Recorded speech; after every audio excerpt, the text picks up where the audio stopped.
All right. Thank you for tuning in. You listen to the Stay True podcast, being brought to you by TrueBeastCoaching.com, where triumph requires unlimited effort. I am your host and facilitator. I'm Lamont Thompson, and it's always a pleasure. But today is a very special day. I finally got my boy on, Dr. Rockward. Willie Rockward. Welcome to the show, brother. Yeah, well, welcome. Glad to be with you, my brother. We've had a long journey together, and it's Yes, good to be sir. able to Yes, finally sir. get on your podcast. Yeah. Thank you, man. I know you're busy, and I'm gonna tell you before we even begin, Willie. I was inspired by you from the first moment we met, and I don't say that often. I really don't. I don't say that often, bro. And I appreciate how you were so inviting the first time we met, brother, and being being on your scholarly level is man. I appreciate you. I'm inspired by that, Willie. Yeah. Well, You know I gotta say that man, because we're recording, I Willie. You just know I see got. that. Yeah, I just see that we all have our gifts. God gives us gifts, and one of my gifts is just Yeah, always connecting and yeah. always, building bridges and building relationships, man. And you was a positive brother always, so it wasn't hard to build a relationship with you. Thank you, Will. Now, for those who don't know you, Dr. Rockwell, can you introduce yourself, please, and tell a little bit about your background? Okay, Willie Rockward. Most people call me Rock. Yeah, I think because they can't pronounce my last name very well. I think But so that's fine. too. That's fine. That's fine. Many of my students, they call me Dr. Rock, and that's fine too. Um, History, my academic history. Let's go backwards. Currently, right now, I'm serving as the dean of the College of Science, Technology, Engineering, and Mathematics at Alabama State University Mhm. in Montgomery, Alabama. Just came on board in January of Wow. this year. Just left as chairman of the Department of Physics and Engineering Physics at Morgan State. Wow. Was there for about 7.5 years, almost 8 years. Hmm. And prior to that, I served about 20 years as a professor of physics at Morehouse College. And that's where you and I kind of met when I was Right, right. also a recruiter. I recruit at the different math and science schools and magnet schools across the nation, Hmm. recruiting students to come to Morehouse. And really, I really expanded. I like the students just to go to college, Wow. period. Just if you got it, go and advance yourself. And if college is not your area, do something that's going to help you move through your career, move to the next level, and be able to do some of the things you would like to do in life. So that has always been my push and my goal. Wow. I That's had a chance amazing. to hang out with you. I appreciate it. Now tell me this, Willie, what and first of all, I'm speaking on my own behalf, how hard math has been throughout Mhm. my academic journeys. Can you tell me what inspired you? Um, was it at a young age or was it later in life that you began to love STEM? When I begin to love what? STEM. Oh, STEM. Okay, Yeah, I'm sorry yeah. about that. Okay. Yeah. Um, I fell into it. Uh, my my love for STEM. I think I've always had a giftedness for STEM. When I was in high school, well, coming up to middle school and high school, I was always good in mathematics. My mom, um, seeing saw that I had a gift. I'm the sixth of eight kids, Yeah, so yeah, so yeah, I come from a big family yeah, in Louisiana. yeah. And my mom, she and my dad, got together. She dropped out of high school, uh, and they started their family and all that good stuff. But she always loved math, so I think it probably came from her genes.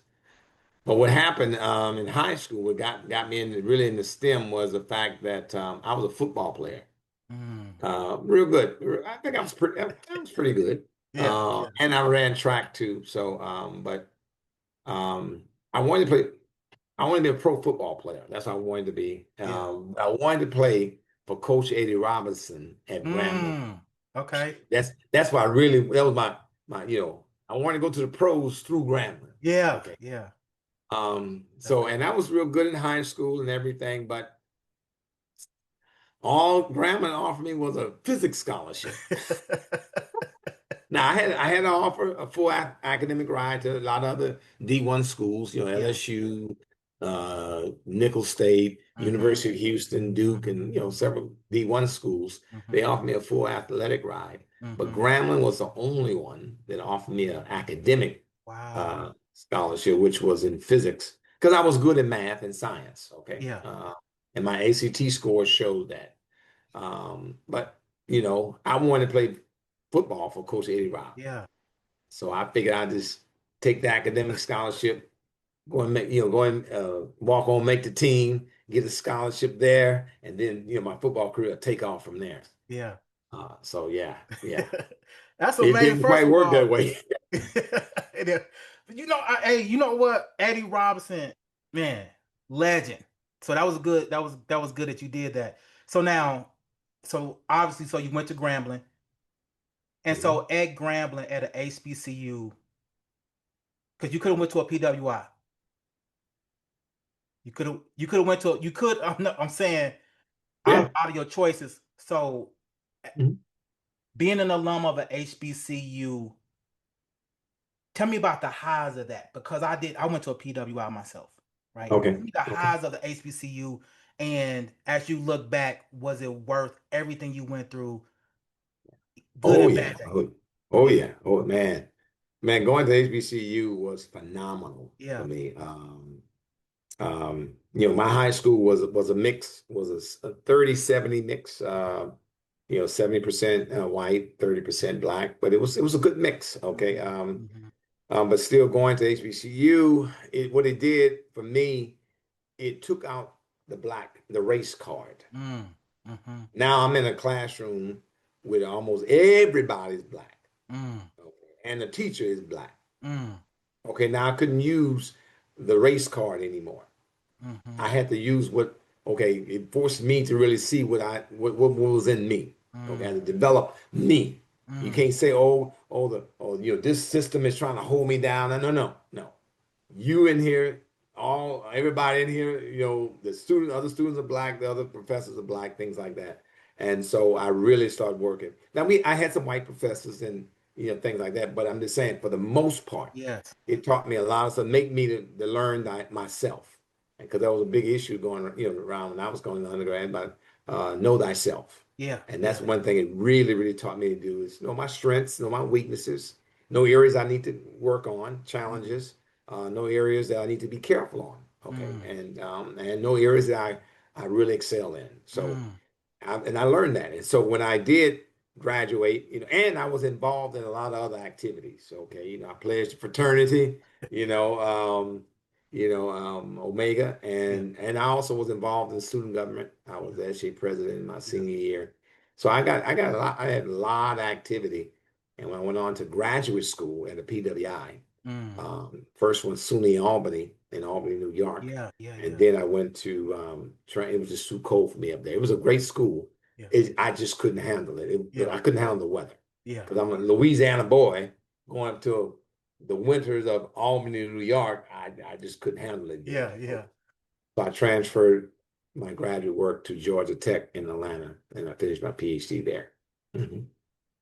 And First believe off, me, wow, the ups and yeah, downs I've learned when I was at Grambling um, gave me the foundation. So when I wow, went to PWI, there was some other things that wasn't there, but there were yeah, other areas that I was prepared for. A lot of the things that we don't get a chance to really teach students about is about dealing with the human dynamics, the yeah, politics of people. And so that's what my professors, a lot of those professors taught me that at Grambling. They went beyond the books. yeah. Okay, Oh, that's good. they went beyond the books, not Mm, just the physics and the formulas and the Newton's laws and the Maxwell's equations and the quantum mechanics stuff. Yeah, yeah, we got the deep math and yeah, everything, but they also told me how you got to know how to read, understand politics with people and situations. They got nothing to do with your intellect. It mm, just has something to deal, with the environment, and so that helped me when I went on to PWIs and do pretty well, I guess. wow. So and one of the things I know you is just like we have a love for community. And so if as we kind of transition, because I do want to come back to Georgia Tech, because I give you props. I didn't know you went to Georgia Tech and got your did your dis. Ooh, that's tight. You did your dissertation at Georgia Tech. I Yeah. applaud that, Willie. Tell me this, man, because we both in fraternities. I want to know, like, from because you've been in a little bit in your fraternity longer than I've been in mine. But tell me how you see that fraternal background. The it's changed over the years, right? And so I want to know, do you find it still to be significant in the development of men, important piece in the community? Yeah, that's a great question. I do see it, still see it from when we came through. Yeah, yeah. And I celebrated over 40 years of being in the Dang, fraternity, congrats. yeah, yeah, and I've seen the evolution of it, Mm-hmm. but the connection, the constant factor is always being involved in the community. Mm-hmm. Okay, in the community, Mm-hmm. and finding our niche, what works, and then driving that niche home through every community and things like Mm-hmm. that. So in Omega, yes, we still are still heavily engaged, but I personally I'm engaged in the community not just from service, but also through ministry. Yes. Okay, I'm also a minister, and I'm always involved in the spiritual development too of not just our community, but all That's communities, right? good. Well, Because that's the beauty of it all, and heavily engaged in, of course, our community too. yeah. So the fraternities, I see the fraternities and sororities still as a major factor for that, especially that we have such a diverse set of organizations that would be very helpful Mm-hmm. for students who want to have that connection. Because one thing that does help is that it helps with having the brotherhood and the sisterhood Mm-hmm. that sometimes you don't get from your natural family. Mm-hmm. Sometimes Mm-hmm. you don't get, even though I was in a large family, right? Mm-hmm. And you say, oh, well, you came from a family of eight, right? Mm-hmm. But my position in the family is what didn't help me out. Mm-hmm. And let me be a little specific. Mm-hmm. I'm number six of eight kids. Mm-hmm. The first two of my older brothers, my two older brothers, Mm-hmm. and I was born, I'm the third Mm-hmm. boy. Uh, I was born in the middle of my five sisters. So Mm-hmm. I had my two older brothers, Mm-hmm. my three older sisters, Mm-hmm. then me, and then my two baby sisters. Mm-hmm. So I was nestled right there. And so I didn't get a chance to really get a full understanding of brotherhood. Because my Mm-hmm. two older brothers like, hey, these too young to play with it, hang out with me and my boys, right? So therefore I couldn't really hang out with my brothers as I was growing up. And by the time I got of age, they were already getting ready to leave out of high school, going into their next level of their life and career. So Mm-hmm. I didn't really have a brother. I did have a best friend, but still, it wasn't like a full scale brotherhood. Mm-hmm. And so when I went into the fraternity, and Grambling through Grambling, oh man, that's what I saw. The fraternities, especially Omega, really possessed this brotherhood that I really felt I needed Mm-hmm. to be a successful man in life and things like Mm-hmm. that. So that's how it really connected with me, and I believe that is always there for all of Mm-hmm. organizations. To give them that brotherhood and also the sisterhood that for Mm-hmm. ladies who need that too. So, See, mhm. I appreciate that, Willie, simply because when they're, especially in the in our communities, there is always, well, where are, and they always name these, where the groups, and when there's despair, and they always say, well, where the black fraternities, where the black sororities, where are all these powerful black groups when we need them? And to that you say what, Willie? When they said, when the community's in despair and they Yeah. asking for them and they don't show up, like, what do you say to them? Or what would you say to Well, I probably say that they're already there, them? and that we're already doing something, and we probably saw this issue a while back, and the community is just now catching up to it. We got a lot of us working in behind in the political scenes, doing some things, that the community gets the benefit, but they never see the hard work that goes in and the thing, the deals that they have to work with and the issues they got to deal with. They don't really see that. And then I also look at, who are the ones always saying, where are they? Yeah, yeah, there you you go. know, I'm a scientist by nature, so I analyze the whole picture. I look at the people who always say, where are the black fraternity? And I always notice that they always say it when it seems to be a negative connotation. But when something good and bright going on, the same people never come up and say, "Oh man, our fraternity, they stepping up, they're there, they're doing this, they're doing that," right?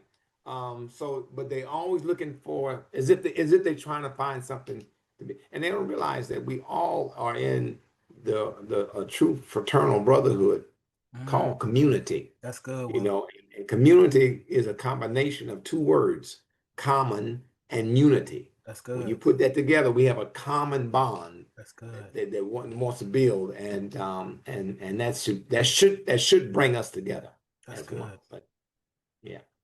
Again, you listen to the Stay True podcast being brought to you by TrueBeastCoaching.com, where triumph requires unlimited effort. We have Dr. Willie Rockward today. Willie, you mentioned the church. First of all, I applaud you for accepting your calling. That's extraordinary. So the same thing they say about these black organizations, they say about the church. The church has transitioned a lot. I love God. I love the church. But I notice a lot of churches are real quick to put the INC at the end of everything. Everything sounds business. Everything sounds incorporated. And now we have the AI and all the science that's taking place. How do we put God back in the formula? Because now, when we asking questions, we asking AI for everything, we asking Google before that. How does God back in the beginning of the equation and formulas that we call in life, Willie? Yeah. Well, I kind of see it as a little different. Okay, Um, no, talk to no, me. no. I mean, I see exactly what you're saying. Yes. I keep God in it because He's the paper that I'm Mm, writing on. mm, Okay. mm. And He's the ink that I'm using. That's good. Right?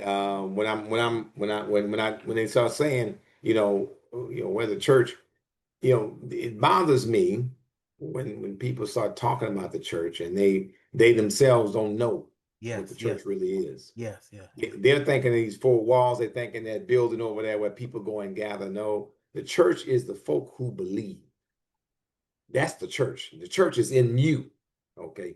You can't have church. You gotta be the church. Okay. You gotta live what that word says when it says, be kind to those who are mean and despitefully, abuse you. You gotta live that. And I think many times that we want to take people who go to church to assume that all the folk who go to church are the church. Mm, That's not quite true. mm, Yeah, but we want them to go now. I want you to go because you have a better chance of getting better, a better chance of getting it right. Okay. mm. So I'm not going to ever encourage people not to go to church. Okay. But I'm just saying those are the true Christian church, the true church that's based upon their beliefs in Jesus as the Christ. That's good, Okay. Willie. That's good. They will live the word, not just hear it, not just go to it on Saturday or Sunday, and so they let that word come a part of their life, and they try to live it day by day. That's the church. Those folk will do what God has tell them to do. They will carry out the word. They will learn how to show love to those who don't love themselves. They even love the ones who are unlovable. Mm, They'll pray for their leaders, right? mm, Our president, even though you vote for him, you still pray for him. mm. And you ask God to move upon them in a positive way that will help all the people. Okay. And so that's what I always try to promote. Hey, y'all, Jesus said you can't just love the folk that look like you. You can't just love the folk that think like you. You can't love the folk, just love the folk who got the same economic or educational status that you have. You gotta love everybody. Mm, The ones that look like you and the ones that don't look like you. The ones mm. that like you and the ones that don't like you. That's good. He said you got to love everybody That's good. as God so loved the world. That's So good, Will. that's why I always try to push and promote. Yeah, So when they start hollering about where the church at, so the church is here. I'm here. yeah, Okay. And I'm, we're gonna do what we can do, but and I try to encourage them. You need to become part of the church too. yeah. You know, if you do what you're supposed to do, God will start sending you some more help. Okay, Well, you so got me fired up, brother. You got me fired up. Man, how can through intellect, 'cause I know what we feel and but how can through intellect can you explain God? Was that a big one? Because I oh, yeah. hear the Stephen Hawkins and all and they try to rationalize, and I was like, man, from a guy who loves science as much as you, how can we do it? Well, I can't. Okay, I'm finite, and Mm, we all are finite. mm-hmm. It's very hard for the finite to be able to describe or give a full scale description of the infinite. Okay. Okay, that's good. All Well, right, but I'm gonna give you my personal experience that fuels me to do what I do. Okay. I had my wrestle too with God when I because I major in physics. mm-hmm, And mm-hmm. physics is well, of course is one of the serious, right? Serious excuse me, the serious sciences. And so and I was in my PhD studies at Georgia Tech. Okay. And I was like, okay, I was feeling this nudge on my life. Well, really, I got it kind of sort of when I was at Albany, Mm, and I was running from it as my dad would say. My stepfather and my natural father both are Baptist preachers, wow. both are going on to glory, but Yeah, nevertheless, yeah. and they would say I was running from it because I was trying to deal with something internal to me. I'm like, okay, well, God, how is it that I can be a scientist? I can believe in this, right? In facts and this science of the nature and things like that. And yet be a spiritual man, believe in you, one I cannot touch or see. Okay. And so that was my wrestle with accepting my call into the ministry. Okay. And God finally spoke to me in a vision, in a dream when I was, he Wow. says, he said, he said this to me, he said, you, the scientist, is just trying to explain what I already created. Mm, I am the master scientist. I said, oh, I said, you're right. that's good, Will. That makes sense. I said, that Yeah, makes sense yeah, because yeah. we're just trying to describe everything. That's all science. All we are as scientists and engineers.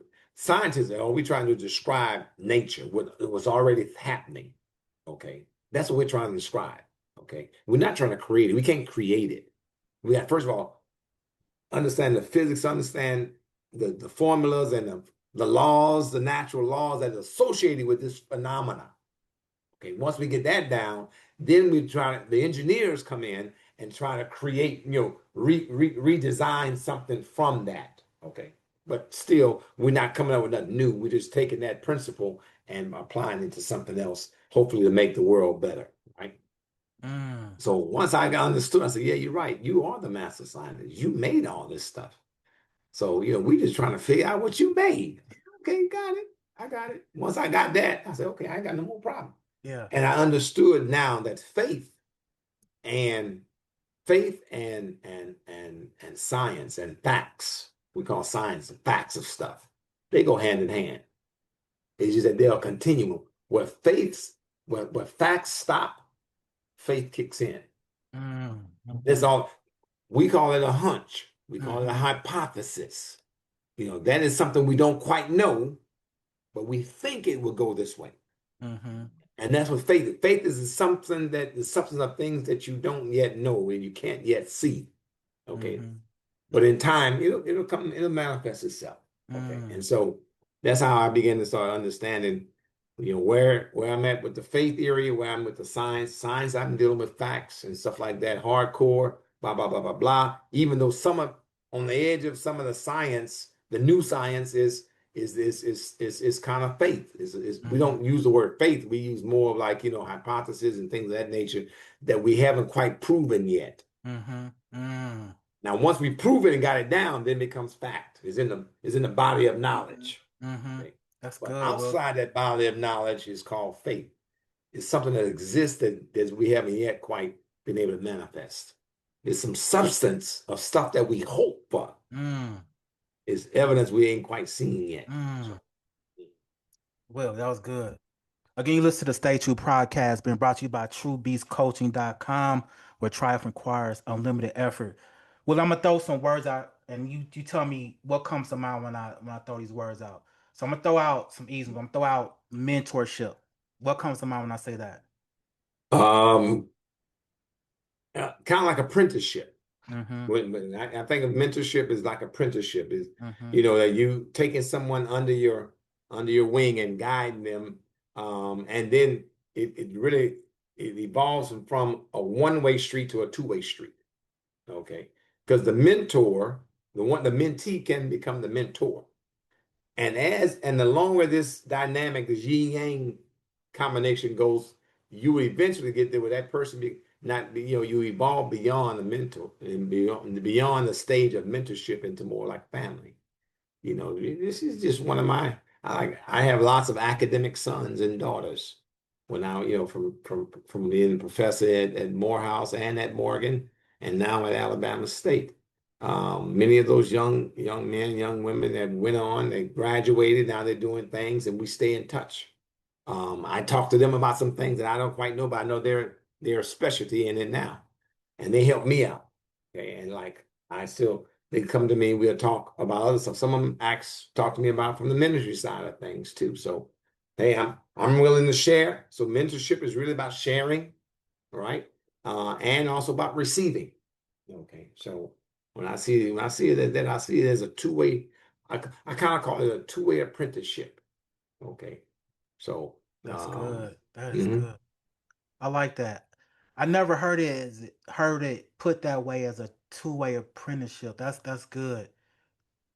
Look, I'm gonna throw out another one because it's kind of something I wrote down. The role of the black man, Willie. Ooh, Yeah, yeah. yeah. What comes to mind when I say that? Got a lot, man. We got a lot. We got as the role of the black man, we got a lot that's on us. But our role is to um, first of all just be a man. Mm, mm, Whether you being black or white, Hispanic or Asian, Latino or Latinx, be a mm, man. Be a mm, man first. mm, And what I've learned, manhood is about respecting womanhood. So you can't be a man without learning how to respect others, especially that of the woman, right? mm, Because she's our complement. mm, And so when I think of the role of a black man, is we got to start showing and stepping up, and then giving back, mm. mentoring, you know, um, and trying to control our behaviors and our tendencies, right? I thank God for my mom. Mm, Um, her and my dad divorced when I was 4, mhm, but she taught us to say, hey, especially boys, hey, you make your bed, you're gonna lie in it. mm, He kept it to us, mm, So when I was a teenager, when I was a junior in high school, I got my girlfriend at the time pregnant, mhm, and I had to take care of my baby girl. mhm, Okay, now she's my oldest daughter now, mhm, of course, but nevertheless, I had to take care of that responsibility. And I think that's what it is with us as men, much less black men. We mhm, got to get back to taking care of our responsibilities. mm, If we would embrace that, mhm, I think it'll straighten out a whole lot of stuff. mhm, It'll straighten out a whole lot of stuff, and it will help our women, our black women, and our women, period, mm. to to embrace that we're not trying to compete against each other, Yeah, but we complement one that's another. good. That's good. That's what it really is about. It's about complimenting one another, Yeah. and appreciating that all men don't necessarily. compliment me, right? Yeah. And Yeah. like I said, all women don't necessarily compliment, but there is a woman that God has for me that will be my compliment. Mm. And likewise, you know, so and yeah, that's why I kind of see this. That's good, Will. That was good. Now, can you? So I'm gonna throw out the word education, and I know you've been in higher ed. I've been in higher ed for a while, but there's people look at education different, right? Tell me what comes to mind when you say education? When I say education, I'm talking about learning, Yeah. formal and informal. Okay. Okay, yeah, yeah. I know the formal way is going through getting a high school, college degree, advanced degree, blah blah blah. That's a formal way of doing it, and then there's an informal way of doing it too. But the bottom line for both of them is learning, Yes. having a love to learn and to grow and to use that knowledge, what you've learned, to place it into something that will grow into wisdom. Yeah. Okay, the wisdom is knowledge plus experience. That's good. There Okay. you go. That's good, Willie. I want, and my last word is family. What comes to mind Mm. when I Yeah. say that? Well, I love family. I love family. Yeah. Family to me is built upon love, not just blood. Yeah. My dad, when we reconnected after being him and mom divorced a long time ago, Hmm. and then he never was a part of my life. But we reconnected in his senior years before he passed. At least Hmm. about 10 years out. Hmm. He taught me a phrase. He said a phrase that really stuck with me even today. Okay. He says, um,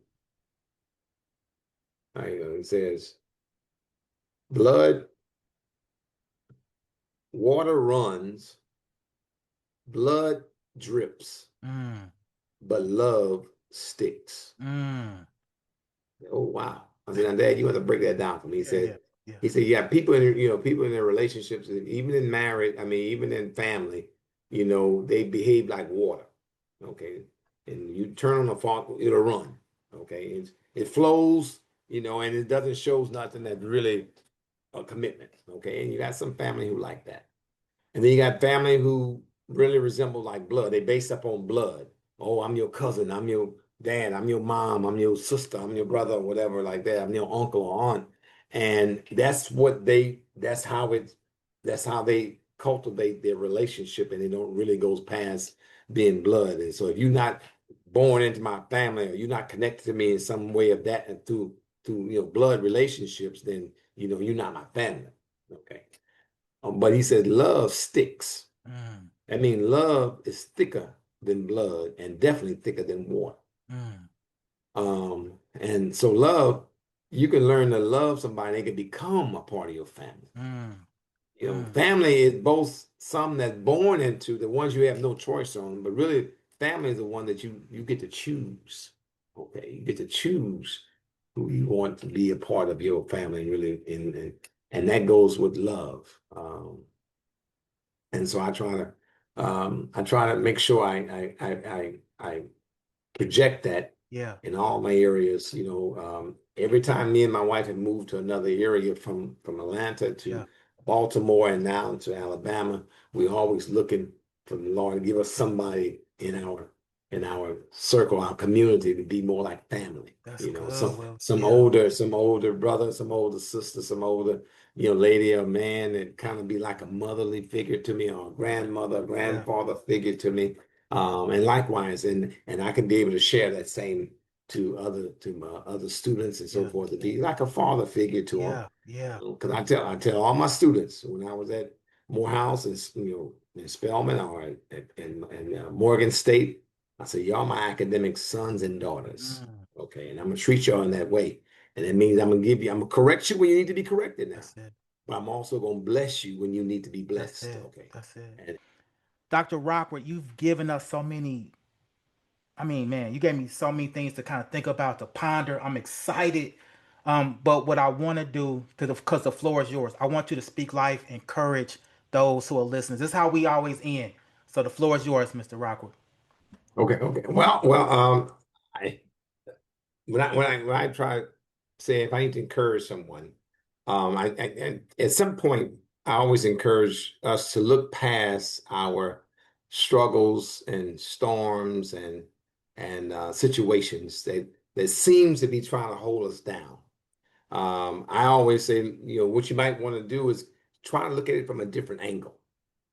When storms and trials and struggles come in your life, look at it as a way of building your strength, increasing your faith, and helping you to giving you a testimony that you'll be able to say. So, you can't have a testimony unless you've been tested. Mm, And that's what a struggle is. That's what mm, a storm is. That's what, mm, a situation that comes to test your strength in God mm, is, it helps, is really giving you a testimony. mm, So when you can look back and say, this is how God brought me through, and you be able to tell someone else, okay, tell someone else your story and your personal struggle to make it to the other side, right?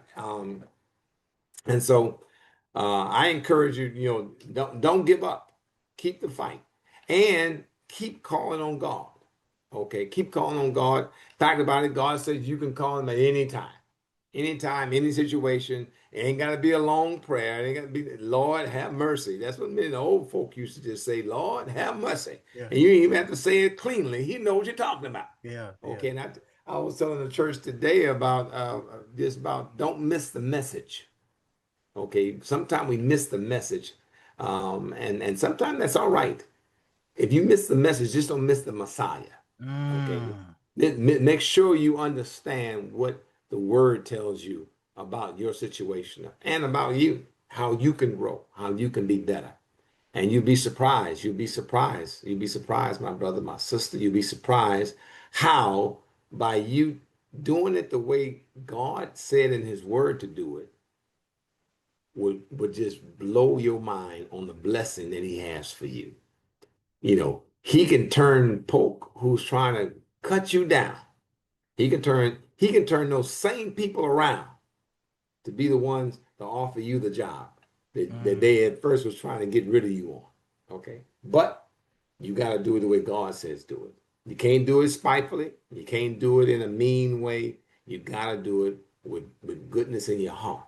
You got to do from the heart. You got to do it from the heart. Because God's looking at your heart and how you getting things done. And remember, all of us, all of us are trying to get things right. All of black, white, Hispanic, Asian, Latino, every human being, we're trying to get things right. Some of us got a long ways to go and lots of things to get right. And there's some of us who've been on this road for a while. And we're trying to get things. But the bottom line is we're trying to get things right with God. Because nobody else got a heaven or hell to put you in. mm, And neither do you. You don't mm, own a heaven and you don't own hell. mm, Those folk down here who say, well, I make it hell on earth. No, they don't got that much power. mm, Okay. And they can try to make things real bad for you, but guess what? You got God on your side. mm, And if you got God on your side, then everything's gonna be all right. He gonna let you go through it for a while. But in due season, he gonna take care of that person. He gonna make your enemy, like they say, your footstool. And he gonna say, but you gotta do what he tells you to do. He tell you this: if your enemy do you wrong, you still gotta do them right. If your enemy do you right, you still gotta do them right. Okay. You supposed to bless at all times. Why? Because God blesses us at all times. He blesses those who believe in him, and he blesses those who don't believe in him. Okay. He blesses at all times, and that's something we want to do. We can take on the characteristics of God. Oh man, lots of stuff, lots of issues won't even exist no more because we're doing the way God wants us to do it. So I encourage you today is to keep your faith alive and active. Don't let nobody squash out your faith in God. Okay? No matter what happens, call on him. Call on him no matter what time it is. And you ain't got to holler it out. Call on him in your spirit. mm, Lord, have mercy. mm, Lord, give me some strength. Mm. God, hold my peace. I mean, Lord, I want to cuss this person out, but God, that help me out now. Help me, Lord. Okay, now believe me, those have been many that those has been my prayers many a times. And God has delivered me every single time because I called on him in sincerity and he answered my prayers. So be encouraged today. Stay true. Stay true to God. And I promise you, he'll stay true to you. Thank you. Thank you, Brother Lamont. That was good, brother. That was good. Again, you've been listening to Stay True podcast being brought to you by TrueBeastCoaching.com. Dr. Rockward, my boy Willie, it's a pleasure. Thank you so very much. Man, I got a lot. I'm full right now, Willie. Thank you so much, man. So Thank again, you. Stay True podcast. Remember, triumph requires unlimited effort.